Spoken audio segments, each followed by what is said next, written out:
Right, that's that. Should be audible and visible.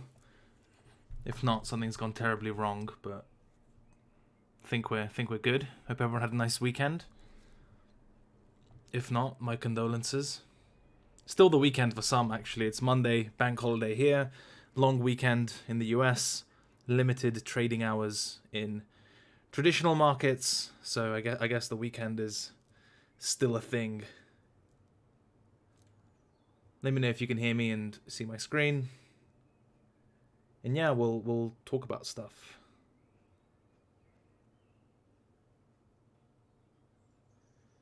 Funny random username says AV good, all good, all good. Thanks. Okay, nice. That is reassuring. Cool. First things first. Thank you to Blockfolio, the sponsors of Technical Roundup, the newsletter, as well as the YouTube channel. Mobile trading app, feeless asset swaps, rapidly fast KYC, which I tried myself even with my ugly mug. And the only way to justify sending shitcoins to your family. As you are all aware, I sent BNB, FTT, Solana, and ETH to my family at the top, so that was nice. I'm one of the more popular family members when it comes to dinners and all that, but you know, if you're going to sell someone the top, might as well do it with a nice UI and UX experience, and Blockfolio is the way to achieve that. So thank you to them. And yeah, if you're new here, like the video, subscribe to the channel, all that quintessential YouTube influencer stuff. That would be very cool. So yeah, let's begin with a couple things. First of all, Bitcoin, ETH BTC, a few altcoins, and then we can kind of answer some questions and poke towards the trading journal side of things. And when I say trading journal, it's not kind of where I keep the logs of my trades. This is more the bit that I use for observations, stuff I learn from trades or during trades, things that just randomly come into my mind to incorporate, just some insights, I guess, which are always derived from trades themselves. So if you're new here, we always start with my overview tab, and the way that's split up is essentially I've got the majors, which is Bitcoin, ETH, and ETH BTC. Then I've got my indices, which are more or less the FTX indices to see where the altcoins are at a glance. So you've got your altcoins, DeFi, sort of Dragon Perp, I think is China-oriented coins, exchange coins, SAM coins, mid-caps, privacy coins, Serum ecosystem, shitcoins. And then within those, I've also built in how DeFi is performing relative to those sectors. So how DeFi is looking against Bitcoin, DeFi against ETH, and DeFi against other altcoins. Now, the DeFi perp index isn't perfect. Some of the weightings are strange or slightly outdated, but it really gets the job done. And then I've got the sort of smart contracts platforms to see where that's at. I've got the big ones. Don't pay a ton of attention to that, to be honest, but you know, it's there, it looks organized. And then traditional finance to see if the real world is nuking us. ARK ETF, the good old shitcoin ETF of the traditional finance world. Coin for that amazingly successful direct listing. The S&P, Euro USD, which I kind of use as a dollar index proxy. GME, MicroStrategy, another S&P chart, Tesla, gold, and then gold against Bitcoin, which is not a chart that we want to look at. So that's kind of it. And then from there, I'll get a sense of what I want to trade. Most of the time, it's Bitcoin and ETH. If I'm punting altcoins, I'll use the indices to get some context as to what's strong, what's weak, what's showing relative strength or weakness. And you can see within that, let's say I'm bullish DeFi, for example, I can go into a sub-list or sub-category of DeFi blue chips and look for setups there. Or if I think altcoins and mid-caps are doing well, I've got a mid-cap watch list and then the OG majors for the higher caps. It's reasonably organized, although most of it tends to really fall back into Bitcoin and Ethereum trading. That's the way the cookie crumbles. So yeah, let's talk about the majors. Starting with Bitcoin. First of all, we've got the monthly close coming up. Not really much to say. I mean, it's red. It's a big red candle. The first one we've had since forever, basically. Again, the monthly chart doesn't really offer us much in terms of structure. You know, if we're talking actual structure, it's all the way back at 14K at best. Those are levels we don't want to talk about. So the best case on the monthly scenario is that this turns into some kind of range. We actually form a base or some structure between 30 and 40k, maybe a bit lower, maybe a bit higher, have some candle structure to work with before moving away from it. That would be cool, but not really the way the cookie tends to crumble. So, you know, for now, I think monthly open will be a useful sort of level to have when that happens. But aside from that, we defer to lower time frames. So the weekly, that's really where the range is defined best, and it's anchored by this pre-breakout consolidation, which we're trading back within. So if we take the highest close of that consolidation, 38k resistance, the lowest close, the range low of that consolidation, 32k mid-range, and then if we, 32k range low, and then if we kind of derive the mean of that range, we end up with 35k, and that's sort of what's capping price for the time being. And you can see all the boundaries of this range are being respected for the time being. That's sort of where the title comes from. The market remains range bound. So for now, support is supporting, resistance is resisting, and the most recent close happened pretty much right at mid-range, which we're currently finding some support from early in the week. But again, it's only Monday, so no strong conclusions. So what does that mean? We're in a range-bound environment until proven otherwise. We're generally expecting resistance to hold, generally expecting support to hold, and if we shift through these boundaries or find acceptance through the range high, through the range low, whatever, then we've got some reasonable targets in terms of acceptance beyond the range. On the upside, all this pre-breakout structure that we built in the mid to high 40s for some sort of neckline retest, whatever you want to call it, and to the downside, whatever, 20k, probably the first level when it comes to 2017 reference points. So the way at least I interpret this, or my system trades it, is seller towards the range high, buyer towards the range low, and if that changes, then that changes. Now that doesn't mean you have to trade both sides. As Donald said in his weekly open stream, if you're bullish biased, for example, you could just be exclusively buying the range low and de-risking at the range high without selling it. If you're on the other side of that, you could be doing the opposite of that, which is, you know, selling towards the range high, or even shorting and then de-risking towards the range low. It really depends. I'm happy to just trade whichever setup is presented at those boundaries, and for now it's been neither. The best I can come up with looking at this on a weekly time frame is that, again, the weekly close is right at mid-range, so not really a ton of useful data there in terms of directional bias, nothing actionable. But what I could see is we've got previous week's low here, which formed above our weekly range low. So if the market wants to, during the course of this week, push down below previous week's low and reach the range low, I really wouldn't mind playing that for a bounce towards mid-range and potentially towards the range high. That's really the only setup that jumps out to me within this weekly context. Anything else isn't hugely clear. I mean, even looking at the daily time frame, there's no kind of obvious high or low to work with or market structure shift or anything. It's just kind of grinding at these weekly levels. Again, we can use the daily time frame to get a clearer sense of that weekly idea of a move through 38/40. You can kind of see you've got pretty clear previous high resistance where the market topped last time, and if we get daily close or a move through that level, then the case for at least a deeper retest or some sort of bullish continuation becomes clear. We've got all these prior levels to deal with. So there's a bit of space to trade this move, acceptance through the range high into prior levels. That if that sets up, I'll be open-minded towards taking it. But for the time being, the daily doesn't give me anything new that the weekly hasn't. This is resistance until proven otherwise, 38.40. Whatever, this is support until proven otherwise in the low 30s. And if the market's in the middle, like where it is now, if these are our boundaries, right? These are our boundaries. The market's more or less at the mean of the range. As they say, don't diddle in the middle. There's really not much for me to trade with where the market is right now. At least with a ranging environment, the best business is usually done at the extremes. And this is pretty much the opposite of that. It's right in the middle. So nothing much to do there, unfortunately. And no hints from market structure that something may be afoot. So as boring as that is, this is what we're dealing with until proven otherwise.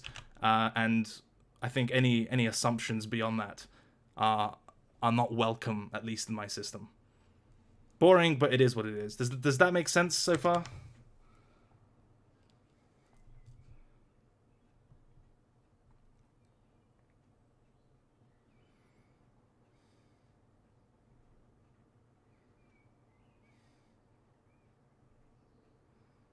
Okay. Cool. That's literally it. I mean, there's sort of gun to my head in terms of other interesting developments. The only thing is an intraday break in market structure, right, to the upside. Sort of sequence of lower highs and lower lows. You had this high, which was a lower high relative to the last swing, and then the market moved through it. So if you want to be really short-term oriented, you had a high here, a higher high. So you'd want a higher low to be formed, which doesn't invalidate this swing. And your first area of support for that is, well, essentially the top side of this swing high here. So 36K, if we're going to get continuation in structure and a kind of trending week higher, intraday market structure should support that. So you'd expect some sort of support with 36K. I have like zero conviction in this. As I said, I'm more interested in the higher time frame picture. In the higher time frame picture, this is kind of nothing, or at least nothing actionable for me. So I'm not putting much, actually any stock into this. But purely in terms of low time frame technical stuff, market structure shift on the move through 36K. Maybe you get a higher low somewhere on the pullback into that leg, but be aware that you risk buying quite close to the intraday range high anyway. So yeah, low time frame conditions. Yeah, you have a higher high. I don't really put much faith or weight to it. I'd still need to see those higher time frame range boundaries come into play before coming to any conclusions. That's Bitcoin, kind of waiting. ETH, sort of similar, although again, when the market bounces or when the market's bullish, ETH tends to be stronger, or at least has been recently, and that's been... What is this spamming? Get out of here, man. ETH, breakout level, under 2K, acting as support, cool, all fine and dandy. Weekly close, didn't offer much, right? I mean, it bounced, tall wick, whatever. I'm not going to read into this because there's nothing to read into. On the daily time frame, there's like slightly more clarity, at least potentially. So I'd be willing. One of the setups that could trigger, at least for like a whatever short-ish term trade, is unless I'm just pulling levels out of my ass, which is also possible. I basically had this cluster as a mini range of its own. Lowest close support, highest close resistance. Been very choppy, but it does tend to resolve one way or another. One thing that I could potentially see be actionable, at least for my system, is essentially a move, a reclaim of this upper boundary at 2800 to take price towards the pre-breakdown consolidation at 3200. So if we look at that from a daily perspective, we had resistance, close above, close below, which is something my system caters for. And so the nearest resistance, if this daily pump continues, is that 2700 level. But as we've discussed, if the market offers a fake out or a failed breakout at a level once, it's quite rare that it does it a second time. Normally, if the original level gets reclaimed, that's a pretty decent continuation signal, and certainly much more probable than the idea of this happening a second time, right? So in terms of setting up a short-term trade, potentially, I could see a world in which the market comes into this resistance level again, which has already seen a fake out. If we close above it, there might be a medium-term trade from the reclaimed range high into the origin of the drop. Pretty much level to level stuff, resistance, fake out, reclaimed resistance, bullish setup from the range high, resistance turns support into the next daily level at 3200. That's really the only thing on my radar from a trading point of view. Nothing else really jumps out. And obviously to be kind of macro bullish as late as that signal may be, and those of you aware, I've already traded this first whatever liquidation-y bounce, so I'm not rushing to, I don't have bottom tick FOMO. I've taken the easy trade that was available there, so whatever, I'm just waiting for the next high probability opportunity or something I'm comfortable with. That's one of them, kind of A to B, and then the macro continuation would probably have to be a full-on move back above where this whole drop came from, through whatever 3300, and then I think this is just junk that's pretty vulnerable. But obviously we take it one level at a time.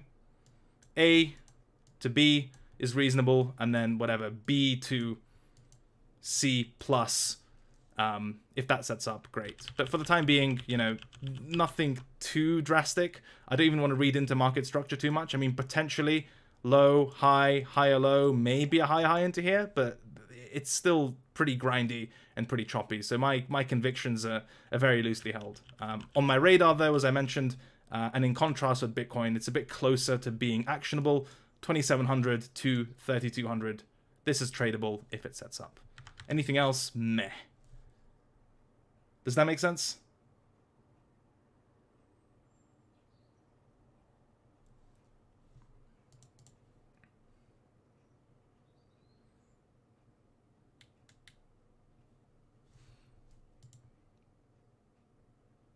Okay, cool. And we can make a similar point in terms of lower time frame market structure.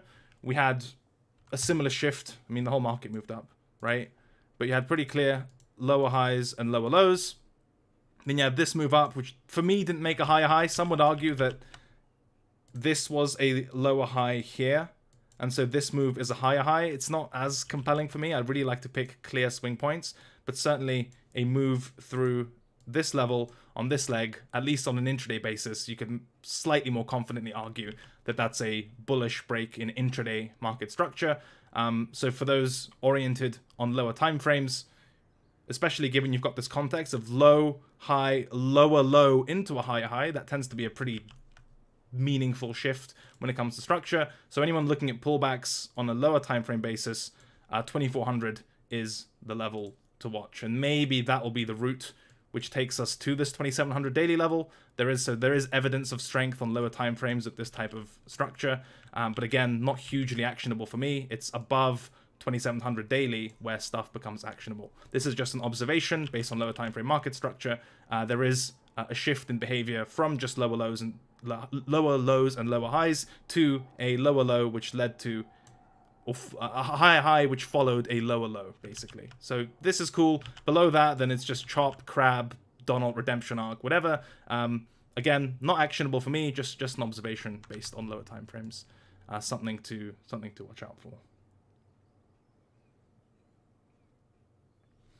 ETH BTC, again, this is one to watch. Like, being long ETH over Bitcoin recently has been rewarding, A, when the market's bullish, and B, even if the market's not full on bullish and you're playing shorter term bounces or shorter term bullish positioning, ETH has been stronger when the market's slightly stronger. So that's one to watch. It still looks good from a high time frame perspective, to be completely honest with you.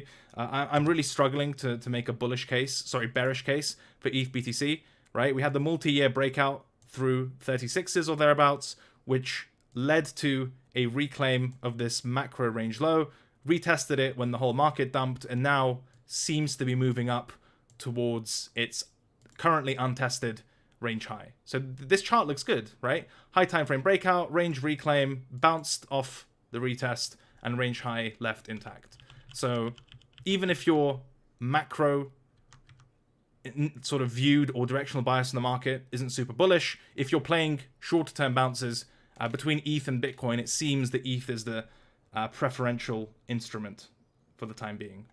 So that's sort of it for the majors. On the altcoin side of things, I don't have anything that's super interesting for me. There's shorter term volatility that's definitely tradable, but if we look at how it's shaping up on the weekly, as I've said previously, it's still a bit grindy, right?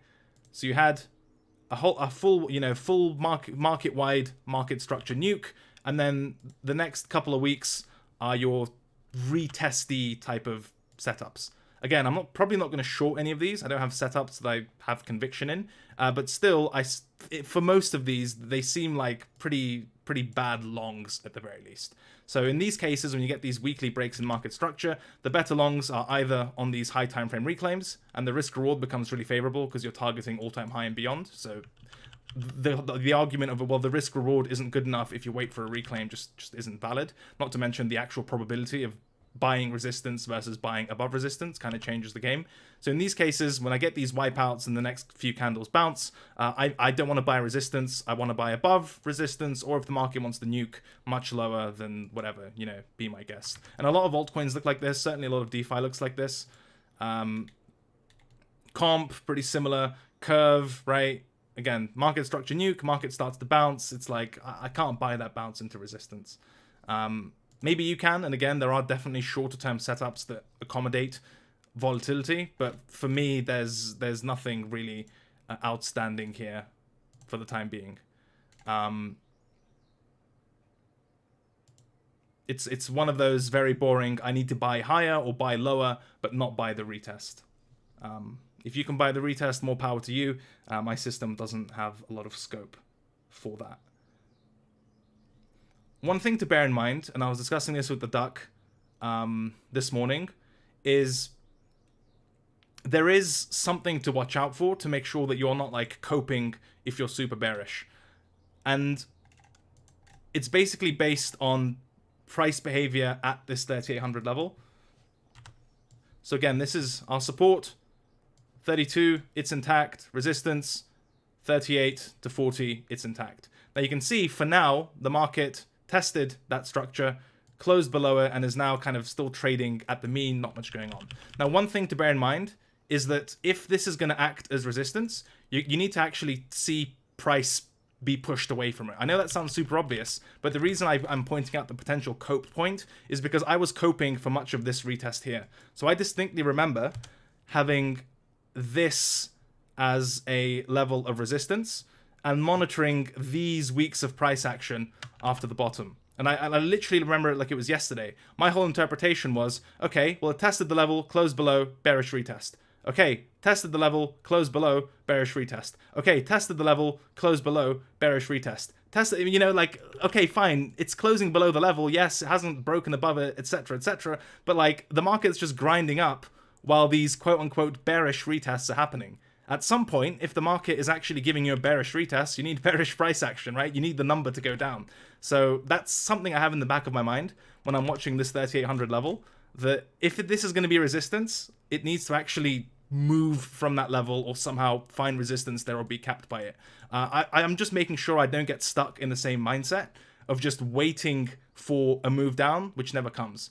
So if a level is just consistently failing to do its job, and the market just keeps grinding higher into it. Yes, sometimes it'll just be really late, the reaction, but just bear in mind not to stay in disbelief, especially when the price action actually starts to accommodate the other direction like it did in these couple of weeks. So if you want like a cope indicator for yourself, at least what I'm doing is keeping an eye on 38 weekly. If it keeps grinding into that level without actually nuking from it, then there's a really good chance that this weekly range expands, we go up, etc.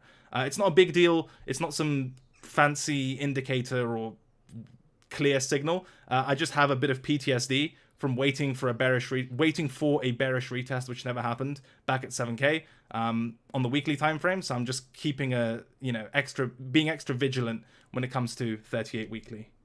And yeah, as I mentioned, for me at least, when it comes to this consolidation here, the setup, which is slightly clearer, is buying 32 below previous week's low rather than selling 38 to 40. But again, I don't know what the chart is going to look like. Maybe it gives like a super nasty fake out, which gives me a setup at 38. But for the time being, these are the range boundaries, and I don't have anything at the range midpoint. That's about it. Any questions so far about Bitcoin, ETH, and altcoins? Just to summarize, Bitcoin 3840 resistance, low 30 support. Until those levels shift, that's the range you play. I'm more oriented to buy support than sell resistance, but it depends which setup I get. ETH, kind of the same, still range bound. The only other trade that may become available is a continuation trade from 2700 to 3300. Otherwise, whatever, same range bound conditions. As for altcoins, I've got very little insight to offer from a higher time frame perspective because high time frame market structure got nuked, and until proven otherwise, this is still the kind of retesty portion of the market, and it's not a retrace that I can really buy.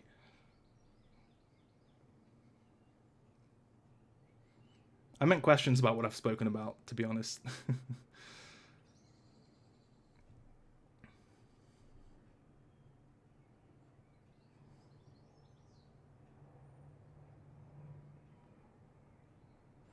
Wow, these questions are really shitty. Okay, that's kind of all I've got so far. What does your gut? My gut says up, but I don't have a setup to buy it. That's about it. Like, my gut feeling says up, but there's nothing actionable for me in that. No, I don't need a million moving averages to find confluence. I'm fine without them. Is volume relevant to bearish retest? Not in my system, but I'm sure potentially it is.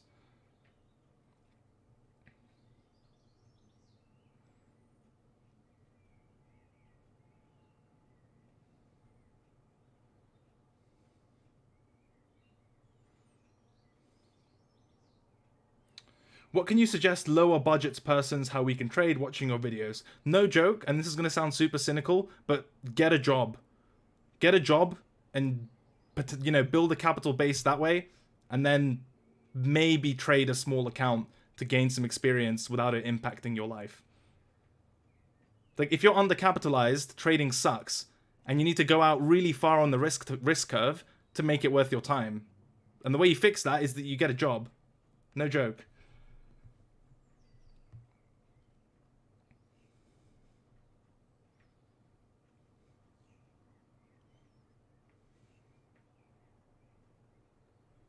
I failed to take profit, now down 50%.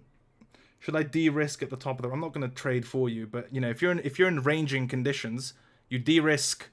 Like, you basically buy support, sell resistance until proven otherwise. If the market's not proving otherwise, and you're holding at resistance, hoping it breaks out, that strategy sucks for the most part.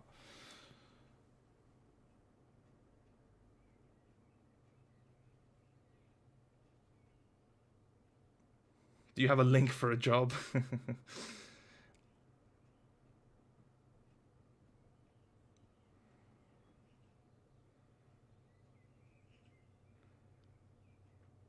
Man, these questions are really bad. I think I'm just going to do more talking. Don't know what's in the water over the weekend, or if it's like hangover brains typing. But geez. Okay. So as I said in the tweet, I'm happy to go over some of the stuff that I've just made a note of when it comes to my own trading, observations about the market, just stuff that I think is generally useful. I used to keep like a super meticulous trading journal, like with every trade, entry reason, exit reason, you know, management, how I felt, but just over time, it became less necessary. You could argue that I just became lazy, but my performance wouldn't reflect the fact. I think it's just being much more comfortable and experienced. I can be a bit more discretionary in terms of what I keep a record of. So if you're new and starting out, then I definitely would recommend being a bit more systematic with things, so you can actually get some discipline, rigor to your system, etc.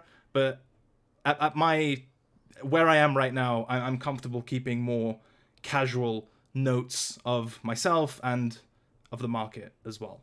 So, okay, let me just open it up, make sure I'm not ruining anything. Okay, so let me see if I can bring this on screen. Is there anything? No, I think we're fine. Okay. Let's make it slightly smaller. Okay, right. So if we go to the top, I just transfer this over to a fresh place. Random shit I'll forget. I'm just going to go through these in order, and maybe if you just learn one thing, that'll be cool. If one thing is useful, that's already a productive use of your time. Certainly more useful than me just looking at shitcoin charts and saying the same thing. And these are super random, and they're intended for me. So I'll do my best to explain. But yeah, if anything is unclear, I'll try to clarify. Random shit I'll forget. First of all, is that CDC Reclaim is a fantastic setup. Now, this is actually a really good example of what that is. So a CDC, I don't make shit up. It's just acronyms that help me. I'm not inventing anything. We're all using candlesticks and lines. There's nothing new under the sun. But I made this video like 2 years ago or something. It's on my channel. It's called the SR Trade Setup, right? And CDC basically stands for a clean double close. It's when price closes through a level and then back below it at resistance, or below a level and back above at support. And it's basically how I classify these sorts of failed breakout setups. Now, what I mean by the reclaim is a great setup is literally this ETHUSD example, right? You've got resistance, you've got a failed reclaim, and so this is where the clean double close happens. Close above, close below, typically bearish, market trades away from it. Then if that gets reclaimed, that tends to be a really, really good setup. So that's kind of the first observation, or the point number one that I've made in the journal there. And obviously it applies to support as well, right? So if you've got, what I'm suggesting is you've got a level of support where it's the opposite of what you have at resistance. You've got the failed breakdown, which then gets reclaimed, and it's the same thing there. So if that makes no sense to you, again, there's a whole video on my Cred channel, the support resistance trade setup. Oddly enough, in my experience, the examples at resistance tend to be better than the examples at support, but this is just something to bear in mind. The second point is that max discomfort at high time frame structure is really fucking good, and this is what people forget a lot, or have really weird expectations in terms of what kind of price action to expect at high time frame structure. So what I mean here by max discomfort at high time frame structure is really fucking good is that a lot of the time, if I'm looking to buy a level and price looks absolutely dog shit at a really good level, that tends to be near the bottom, or like a really good place to buy. And the same goes at resistance. So I've got like a high conviction, high time frame resistance structure, and the market looks really, really fucking bullish, like it's about to go to 1 million, and I'm selling it. That tends to make for a top and or a really good entry. No, I'm not going to share the server. I'm not trying to. It's just me and my notes. There's no private upsell whatever thing. It's just me and my notes. And so what I mean by that is, yeah, if you're like fading a move at a good level and you're experiencing low time frame discomfort at that structure, you're probably onto something good. Unless your level selection is shit, in which case you'll just be blown out every time.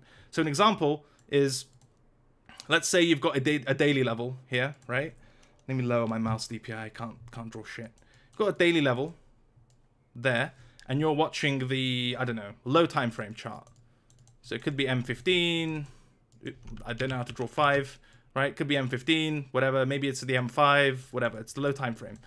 And so this is your high time frame Big Daddy level. And when the market's up here, you're thinking, oh my God, man, if it comes to this daily support, I've been waiting on this level for a lifetime. I will bet everything I own at this level. It's such a good level. And then obviously, when the market comes into it, you start shitting yourself, and then it trades a bit below it. You're like, oh no, maybe I should sell this level. And then it comes up a little bit, and you're like, okay, I'll buy it. And then it comes down to retest level itself, and you're shitting yourself. Goes a bit lower, you capitulate, and then it springs, right? We've all been there a million times. So that point about max discomfort, which usually makes for a good entry, that's essentially memorializing that type of price action. So a lot of the time, I'm not waiting for any sort of confirmation. I'll have limit orders at the level itself, either just on the nuke, which is great. If there's like a liquidation driven move into the structure I want to trade, awesome, all the confidence in the world. But a lot of the time I'm trading these structures blind, right? So it takes a bit of extra discipline not to shit myself or to cut the position early when I'm monitoring low time frame price action. So for example, if you think about how you expect this level to do its job and or to give you a reaction, yes, sometimes it will just completely just wick and fly away. But a lot of the time, if you look at the price action at these levels, there's some sort of wick to the underside. It's never perfect. It's never to the dollar. There's some area of discomfort before the level does its job, right? And so when I say discomfort at high time frame structure, that's exactly what I'm talking about. Like the market comes into the level and then dips below it and like starts to look a bit shitty, or like there's like the final leg of selling takes place below the level. And normally, when you feel like really shit, like it's about to go to zero and you made a mistake buying the level, that's when you actually get your relief and the move away that you were planning for. So that's what that note means, and I need reminding of that from time to time. So max discomfort, high time frame structure is really fucking good, especially if you're trading the low time frame rotation from that high time frame structure. Cheeky. I'm scared to open this. I'm not going to open this on stream. The third point, limit buying / selling retests of CDC levels is really fucking good. Similar observation to the first one, but say you've got a level of resistance and the market comes into it, you know, that's your resistance. It breaks above it, comes back, and that's when you get your, a bit earlier than that actually, the double close structure formed at resistance. So normally you would have a green candle, yay, the level's broken, it looks so good, etc. And then the candle which fucks it and makes the double close. And again, this can be immediate, so sort of green followed by red, like an immediate failed breakout at the level. It can also be rounded. So you have the green, you get time passed, and then you get the red, right? Either way, once you get the quote-unquote confirmed failed breakout at the level, and the market moves away, one of my best performing setups is to limit trade the original level itself. So in this case, original level of resistance, this is the fake out, and I've missed so many setups by just waiting for the price action at the level.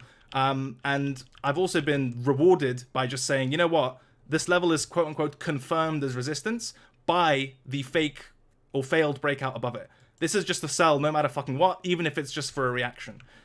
So the reason that specific note exists in my journal is because the setup is technically confirmed when you get this, and you obviously want to trade at the level itself. But instead of trading at the level itself, I would just get impatient and say, well, maybe if it wicks and I'll sell where the wick might be, or maybe I'll try to sell this. It was all nonsense. And every time I'd kick myself because I just watched the market come into it, say, okay, I better get ready to sell. It would wick, and I'm like, okay, what happens now? And then it just fucking shits.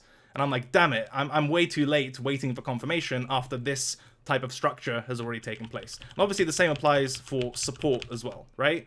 If you have a level of support, market comes into it, whatever, then it comes back, and you get the same structure. You get a candle which looks like support has been nuked, and then the next one, or not necessarily the next one, but in this instance, let's say the next one engulfs it, and then the market once again pushes away and then comes back to the level. This note in the Discord is basically telling me, hey, you want to be a limit buyer of this level, your risk is already defined for you, and there's a good chance you get something. Even if it's not the bottom, you get some sort of reaction that's worth trading. So once the failed breakdown or the failed breakout has taken place, that note basically tells me, hey, idiot, trade the damn level and don't wait for some sort of trigger.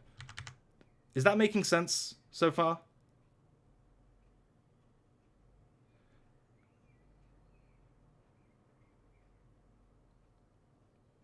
I mean, is that useful so far? I can keep going or we can do something else. Just let me know.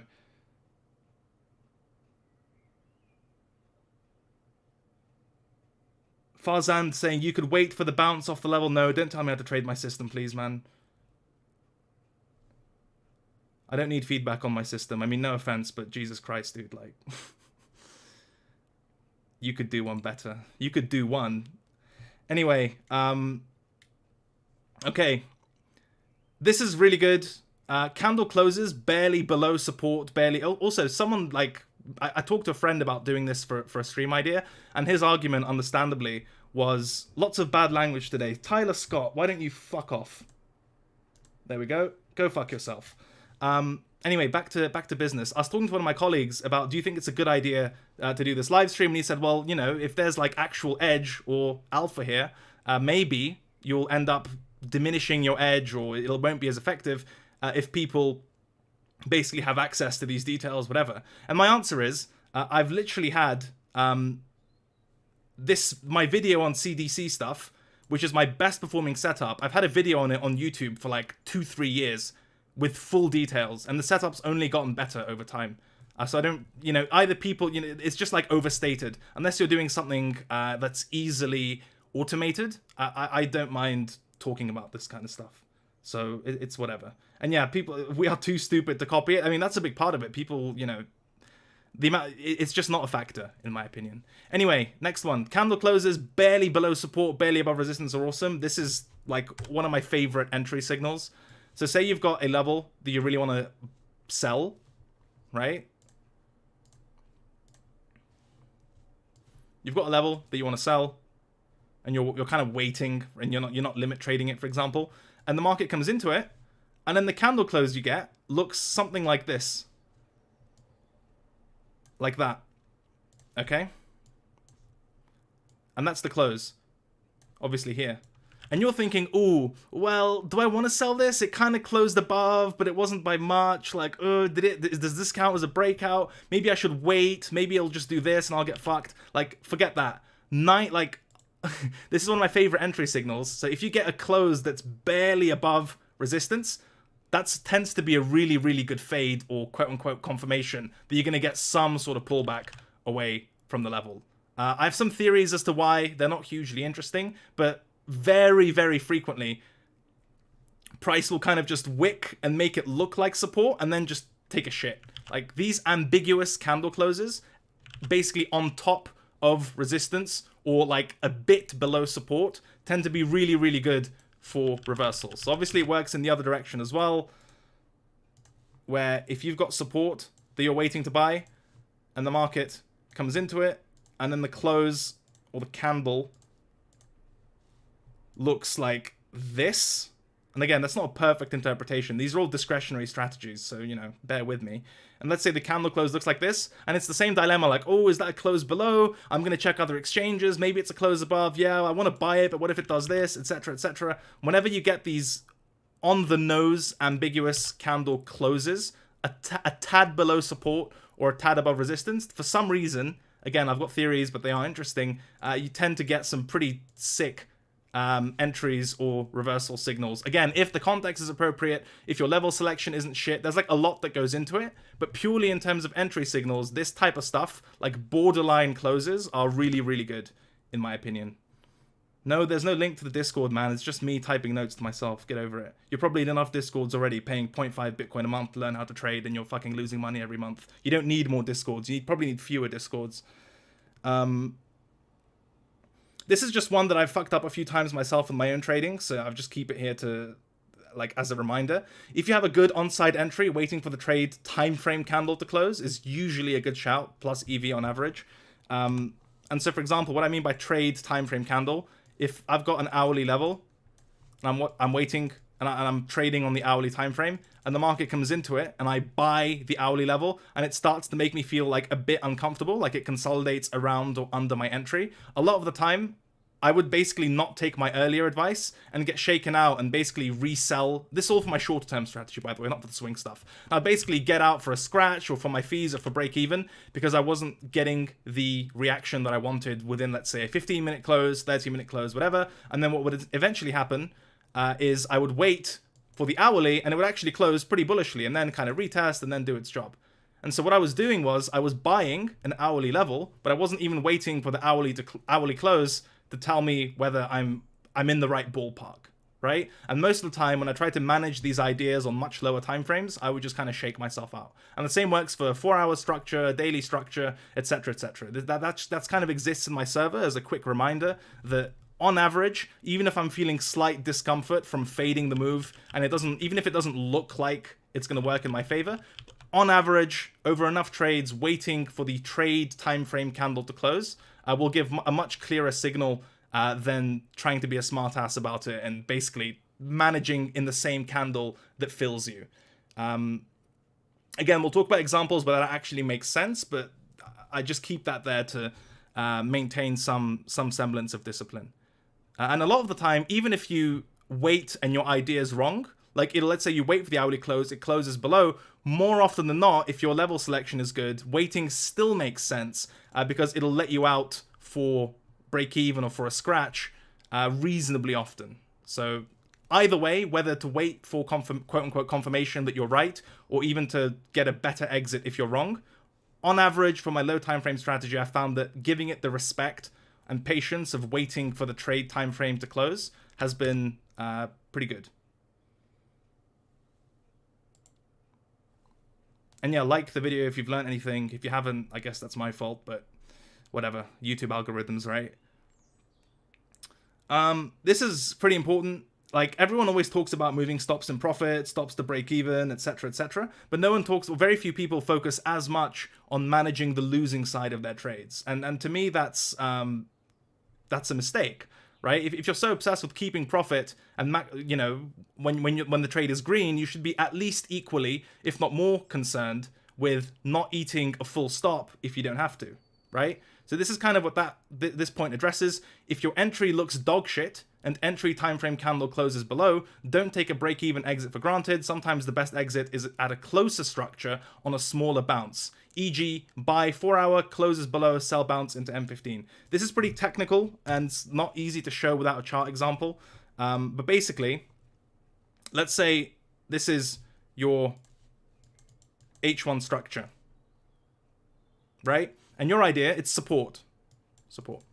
Your idea is to buy support. Totally reasonable. Market comes into it, you get filled, right? Whatever, meanders around the level, and then it closes against you, right? It closes below, again, on the hourly. So let's say we're trading an hourly strategy, okay? It closes against you. Now, I want to make it clear that there's nothing wrong with just ejecting from the market at that point, right? And saying, okay, my idea was this, or, you know, this. Instead, it seems that there's failure at the level where I was expecting support. There is nothing wrong with just market ejecting at that point. The worst case scenario, let's say you eject and you close the bottom and the market comes in and reclaims the hourly, well then you've actually got a risk-defined long where you can jam in more size and still take the trade idea just with a much clearer stop that time around. So there's no shame in, you know, jumping out at that point. However, with my level selection, I've discovered that it's quite rare that I'm just mega wrong. As in, I'm expecting some sort of support and then the market just goes to zero. Even if my idea of where the market's going to bounce is wrong, more often than not, I'll either be able to get a decent, well, like a full exit at the level itself or something close. And this point that I'm addressing from the journal is aimed at that something close level. And so what I mean by that is, let's say this is your hourly, right?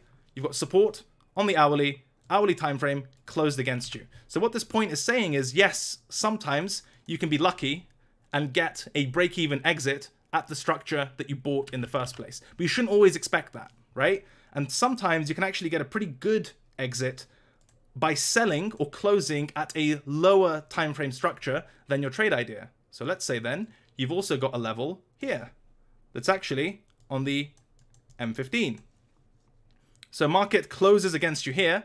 You're looking for an exit. Instead of taking for granted the break-even sell, in order to limit your losses and stop yourself from eating a full R loss or just ejecting at the bottom, whatever, from a trade management point of view, it's generally favorable to at least look towards these lower time frame exits to get out, even if your trade idea is wrong. Because then you essentially keep or prevent yourself from eating shit for the entire position, and you actually get a decent exit and you get to sell here as opposed to selling like whatever at the low. I know that might not make a lot of sense in context, but the basic idea for that bullet point is like a loss mitigation strategy. Hourly support, my idea is wrong. Now, how wrong is still kind of to some extent within my control. Like, how much am I going to let this fuck me up? What's the best place to get out? Yes, best place to get out is at my entry. Awesome. But that's not always guaranteed. Second best is some lower time frame structure, which was also broken by this move. And so a lot of the time, you can get those sneaky exits near break even, good but not perfect, but still better than the full size loss, by paying attention to lower time frame structures that were invalidated alongside your original trade idea. Does that make any sense? I hope to God it does, because it's really helpful.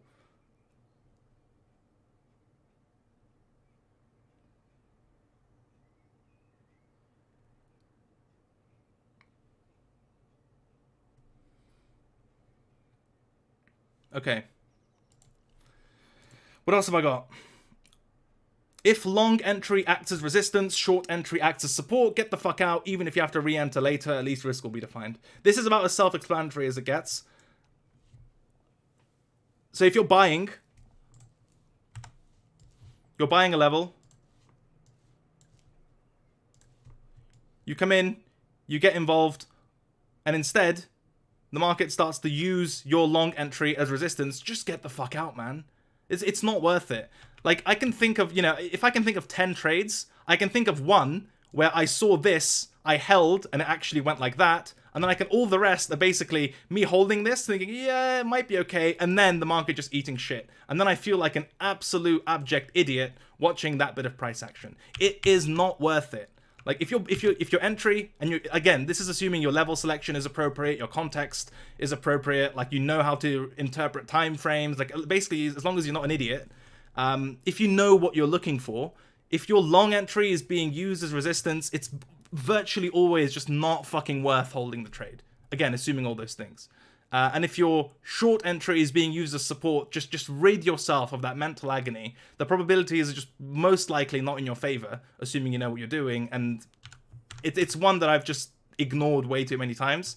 And it's pretty much like, I don't have many hard rules in my system, but goddamn, that is about as close as it gets. In terms of, if my support is resistance, I'm out. If my resistance is support, I want nothing to do with that trade. As Intramotor says, the sooner the better. For sure. This is a bit off topic. This is when I was like scalping news-related stuff, when my short-term strategy was just really unpleasant to trade.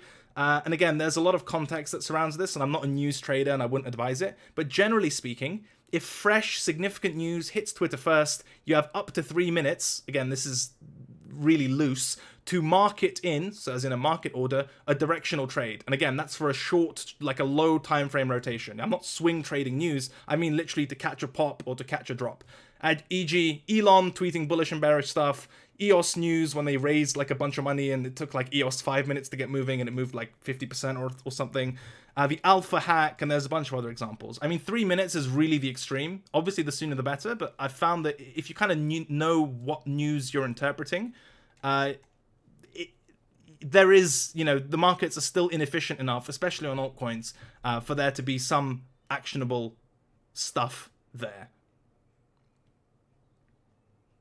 I don't scale in at levels for the most part. No, I don't scale in. If you get, okay, so this is related to the point about your entry being used as support or resistance. If you get a wickless, really important, a wickless retest of your entry as support resistance after a counter entry close, very strongly consider getting the fuck out. So this is basically the preceding point we had about your level being flipped, just with more specific technicals. I know there are a couple of friends watching these streams who've agonized over the same trade before, but basically, let's say, same example, you've got hourly level on the hourly time frame. Market comes into it, you get involved, and then what happens is the following. 2 things. First, the time frame of your trade closes against you, right? But again, it doesn't fully obliterate the level. Let's say, whatever. It closes a bit against you. It puts you offside. And it's not one of those closes that we talked about way earlier, where it's like, oh, well, it's on top of the level, it could reverse. No. This is a close against you. Now, again, to preface this, there's nothing wrong with just ejecting at that point. Because for all you know, the next candle looks like this, and suddenly your account is gone. Right? That's totally probable. So there's nothing wrong with just getting the fuck out on the close. However, what will happen sometimes is not only does your entry get used, like your long entry in this case, get used as resistance, but as soon as the next candle opens, which is going to be green, right? If the next candle looks like this, it gives you a wickless drive straight into your level, as in it rallies straight off of the open without making a lower wick. This is just like the most GTFO signal I've ever seen in my life. Like, if you see this, it is an absolute gift from the gods to get out of this damn market before it goes to zero or puts you offside by like 10 times what you were previously. Because most candles have a high and a low. So this candle says, hey, mate, maybe you're on the wrong side of this shit. And then this candle, which drives up immediately off the open without a lower wick, there's a very, very high chance that your amazing long entry is going to be the perfect resistance, which creates a wick on this candle and probably just turns it red and trades much lower. So this point is there as like an extra bit of context. Yes, price retesting your entry, long entry as resistance is bad, but it's really bad if the candle which does that does it immediately off of the open and drives without making a low. That's just like an extra red flag. Right, I think I need to hire a moderator to fucking ban every person asking to join this Discord. This Pavlovian reaction to see a Discord and want to join it is not good, not encouraging.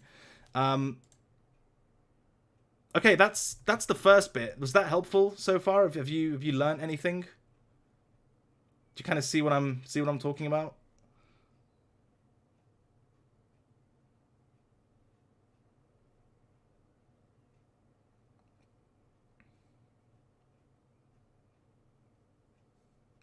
Hi, I was told there's a Discord I can join. Yeah, 100%. And yeah, like the video if that feedback is real. Well, no, I mean, I don't mind sharing this kind of stuff. And this is stuff, again, this is stuff that you can't, like, learn from someone else necessarily. These are all trading observations from actual trading and trying your system and being mindful when you're trading, etc. Like, you just have to fucking trade. And again, this is all recent. This is from this year, the last, like, 3 months, 2-3 months, etc. So, and look, my system hasn't really, like, the base of my system of, like, high time frame candle close base support resistance hasn't changed in the last, like, 4 years. And I'm still finding new shit every single month, you know? So you gotta work. Tweak says, Cred, do you flip short in these instances? It's pretty rare, man. If I'm buying a level and then I get a nice exit, I think most of the time the whole flip, oh, well, I was long and now I flipped short. That I don't really know many people who do that particularly well. At the very least, I'm not one of them. So for the most part, I'll just see that as a gift to get the fuck out of my long and then potentially reassess. But I can't think of many examples where I got that exit signal and then flipped short. I mean, those are Twitter trades, right? Okay, guys, I longed this bottom, sold this top, flipped short at the top, closed at this bottom, you know, long, short, like, yeah, I don't trade like that.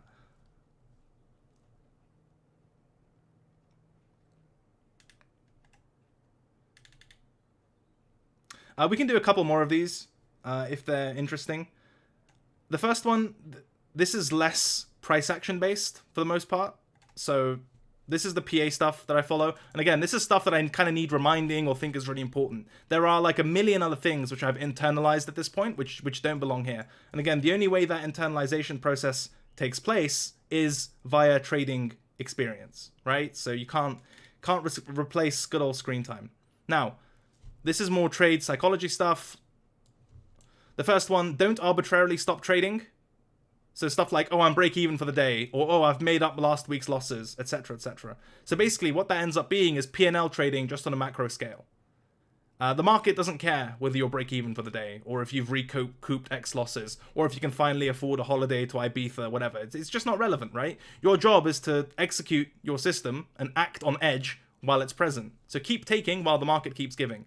Because eventually there'll come a point where your system just sucks, or your trading sucks, or you hit like a slow point, conditions aren't in your favor, you're slow to adapt, whatever, and you'll really regret not taking more trades based on these arbitrary limiting factors, right? So don't stop trading for no reason. If you're getting signals from your system, regardless of whatever psychological factors may be impacting on you, it's generally best that you take them. This is just, yeah, one of those basic ones. Respect candle closes, idiot. It'll probably close, you know, the whole logic of, oh, we'll probably close as X, so I'm going to buy / sell it is bad language. Yeah, so, I mean, that's happened on, like, a few trades where, for example, let's say, I mean, this is really bad, right? This is, like, the opposite of what I should be doing, but it's happened from time to time. That's why it's there. Let's say this is a daily level, and I'm watching it on the hourly time frame, right? Red flag number 1. And let's say the market moves through it very strongly and then starts to pull back to the level itself. Now, what I've done in the past, and bear in mind, the daily hasn't closed yet, right? So for all we know, this could be the daily wick. But what I've done in the past is say, oh, mate, well, I know this is daily resistance, but it's closed so nicely through it, it's probably going to act as support, so I'm fine just like playing a bounce. And instead, obviously what happens is the market just completely nukes, and I flick back to the daily time frame and see that this was the wick, and now the body is forming. So there are exceptions to this when you can essentially assume that the candle is going to close a certain way. That's maybe a topic for another video or whatever. But for the most part, you'll be, especially as a beginner, you're better off kind of respecting the close, or at least not assuming it's going to do one thing, go one way or another. So if this is daily resistance and you get an hourly close through it, it's still daily resistance, right? And so I've had those trades where I buy what looks to me like an intraday pullback at high time frame structure, trying to front run the close, but essentially it nukes and leaves me looking like an idiot because I was buying, you know, I flick back to the daily time frame, look at my trade, and I literally just bought daily resistance and the high of the day. So that's not fun. This is standard stuff we've discussed. If you're looking to buy / sell 2 pairs, pick the one that's stronger or weaker. This isn't necessarily the one with a better entry, but it's usually a better trade, right? So if you have two setups which are telling you that where you can long, or two setups so you can short, looking at them on a relative basis will tell you which one to take. So for example, if you have a bullish Bitcoin setup and a bullish Ethereum setup, and ETH BTC looks really strong, then generally speaking, the Ethereum setup is better. The DeFi list says, let's get him to 400 likes. I mean, this is about as alpha leak as it gets. I mean, that would be cool, but whatever. I'm not driven entirely by dopamine. This is more futures data. If prices nuke, and this is based on the first leg of the crash to 40k. If price is nuking and predicted funding is going up, / derivatives aping, step the fuck away and trade the extreme, especially have nearby deeper levels. So yeah, predicted funding increasing generally means, especially when the market's dipping, generally means that the dip is being bought with leverage. If you have really strong counter trend moves, that doesn't tend to end very well, and those guys, those early longers on futures, get liquidated. This actually happened exactly at 40k. The market was just dead, and then the second there was like any sort of slowdown, green candle bounce, predicted funding just went absolutely apeshit, and then the derivatives premium mooned, and it just looked really rough. And that's also what Cobain was tweeting about, and a lot of people are making that observation. So generally speaking, and that's kind of what also got me not to buy that level, and why I was waiting to buy 32, and we later find out the extreme of that was like sub 30. And this is just one thing to look out for. If derivatives are buying really strong nukes, they're probably not going to make it. This is just a totally casual one. There's a fund called QCP Capital, and they posted this amazing macro breakdown at 60k, talking about like rates, yields, inflation, the dollar, all sorts of gigabrain stuff, and they said the market's going to go to 30k, and it did. So now I just tell myself, take QCP Capital seriously. And then this was also based on the, I'm sure you remember, there was like some huge options put buyer before the nuke, and we don't know who that was or whatever, but you know, you definitely saw posts on crypto Twitter that someone's just taken out some really aggressive short dated puts on the market right before we nuked. So that's also just a quick reminder to take short-term options size chads seriously. This is a reflection from my own trade, the one where, you know, that was tweeted out as well, and really made up for, it just made my quarter, definitely one of my biggest winners in like a very, very long time. That liquidation events are great for immediate / short-term trades. Play the bounce into resistance, but do not expect an immediate V reversal. Greedy C word, take the easy trade. So that's why I was buying that first nuke, right? Yes, there have been other bounces from the 30k area, but I was buying this one because it has liquidation drive to accompany it. And then same for ETH. For me, this was the easy trade fueled by liquidations and then close on the bounce. It's incredibly greedy, especially on a liquidation-driven move, to just assume a V reversal. And as we've seen with this market, even if you get the liquidation move, more often than not, the market will come back and give some sort of re-entry or retest near the liquidation event. So in this case, 32, liquidation event wick, market came back to retest. Same with ETH. Big nuke wick, market came back to retest. So the point I'm making here is that if you're taking that liquidation wick, just close on the bounce, because assuming V reversal doesn't make sense, and either way, take what's given to you, because there's a good chance the market comes back anyway, so there's no need to hold, even if you are higher time frame bullish. This one's really important, and I think you've definitely felt it over the last couple of weeks. Also, I'm really concerned with people particularly worried about my language. I do employ profane language on this live stream. If that's problematic, then I'm sorry. There are other channels that will cater to your needs. I intersperse my rants with profanity. If that's a problem, then I'm sorry. It's probably not something that's going to change. So, you know, act accordingly. And I think on balance, the benefit derived from what I say over the course of an hour is slightly greater than having to deal with a couple of bad words. So, you know, probabilistically, or looking at things in context, it's probably worth stomaching, in my opinion. Anyway, I'm sure you've all felt this over the last couple of weeks. Never underestimate how quickly things can change, right? Micro, macro, sentiment, everything. Like, nothing means anything in crypto. We can go from 100k super cycle to 14K bear cycle literally in the space of like 2 weekly candlesticks, right? Same with sentiment. It can be like, oh, we're going down to 30K and maybe that won't hold, we go to 20K, all the way to, oh my God, squeeze the bears within a couple of like 4-hour candles. Like everything is subject to rapid change. Everyone's super emotional. That's not necessarily a bad thing. I'm just saying you need to be limber, you need to be flexible with these things. Most of the sentiment and other feelings towards the market can change on a dime and generally have no staying power. Last one, at least for the time being, super straightforward. Extra confluence when both USD pairs for BTC and ETH are at high time frame support.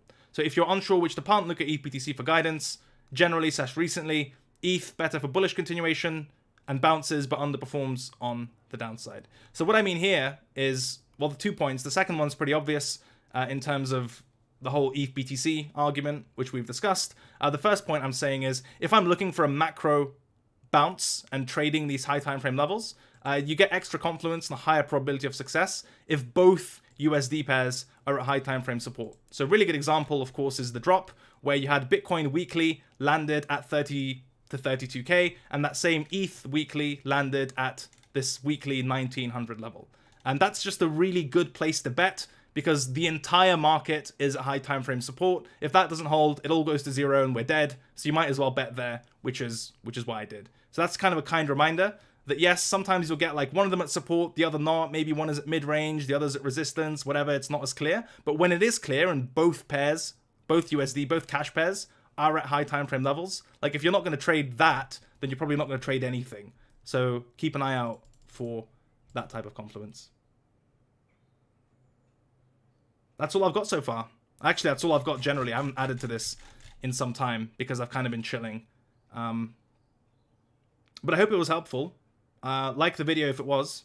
Let me know if you have any questions. I'll try to answer them. But this is just a peek into kind of stuff that goes on in my brain. Let me open these, I'm sure, inappropriate DMs. Yeah, Trader Main, sending me FUD. Trader Z, just messaging because you're live. Yeah, classic. Classic.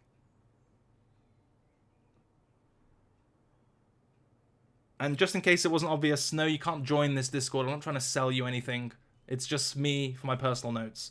And I would recommend you set up something similar for yourself. It's just a really nice way to keep things organized.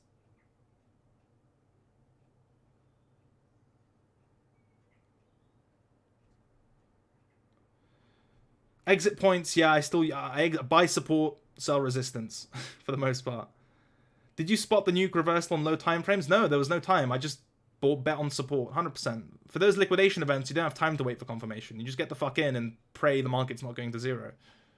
That's the thing, right? That's what I mean by that asymmetry. Like, if you're buying 38, as a lot of traders did with leverage, it's like, well, where are you wrong?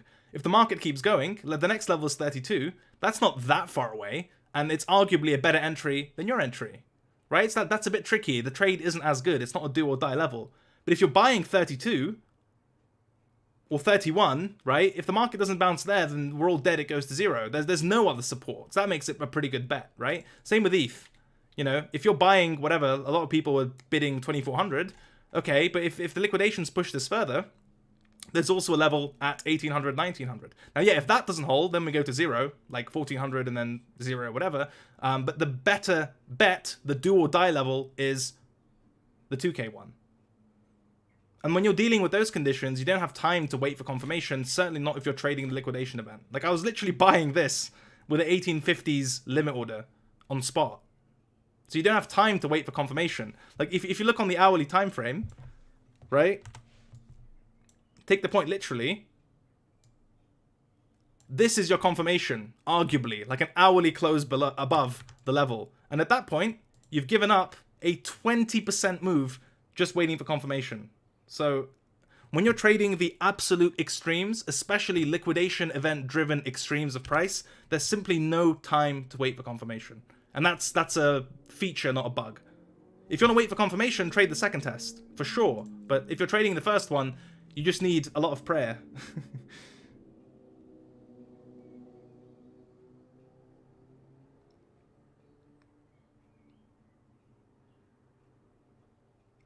Anyway, I hope that was helpful. I'm happy to do another session like this if there's appetite for it, and if I got more notes to go over. It's just, for me, the market was a bit flat and sideways, so I thought, why not? Let's just have a chat and dive into the nitty gritty.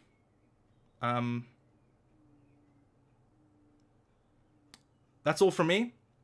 Reminder that this was brought to you by Blockfolio, mobile trading app. Bitcoin, Ethereum, and shitcoins for your family, if you're anything like I am. Go read Technical Roundup, trletter.com. Free email once per week. That comes out tomorrow in about 24 hours. So if you're not there, there's something wrong with you. Go read it. It trades better than the Duck and I anyway. So you get some objective, non-swear word, because apparently that's a thing. Profanity-free analysis via the newsletter.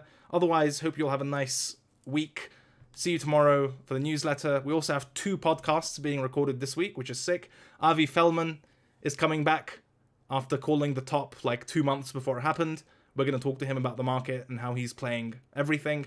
And we're also going to speak again, another returning guest, to Max Bornen, who is going to make us 500 IQ about GBTC, spot selling, what the institutional stuff is doing, institutional side of crypto is doing, and so on and so forth. So the return of the podcast, really good news, newsletter, content, all that fun stuff. Thanks for watching, and see you later in the week.